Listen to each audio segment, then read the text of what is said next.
కష్టపడి పనిచేసి అంటే నాకు ఒక చిన్న కంపెనీ ఉంది, ఒక చిన్న వ్యాపారం ఉంది. ఆ వ్యాపారంలో ఒక 50 మంది ఎంప్లాయీస్ ఉన్నారు నాకు. ఆ 50 మంది ఎంప్లాయీస్ మధ్యలో నేను పనిచేస్తాను.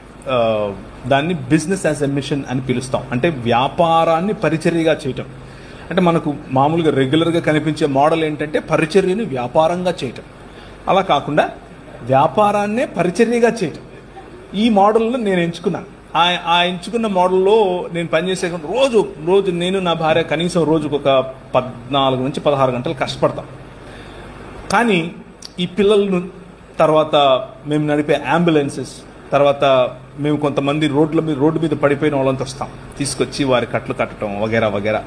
కొంతమంది కలిసి, నేను ఒక్కడిని కాదు, టీమ్ మెంబర్స్, వారికి నేను సహాయకుడిగా ఉంటాను. అప్పుడు అదంతా చూసినప్పుడు ఏమవుతుందో తెలుసా, రాత్రి అలా కళ్ళు మూసుకుంటే చక్కగా నిద్ర వస్తుంది, బ్రహ్మాండమైన నిద్ర వస్తుంది. ఏ చీకు చింత ఉండదు. ఈరోజు బతికేమరా అనిపిస్తుంది.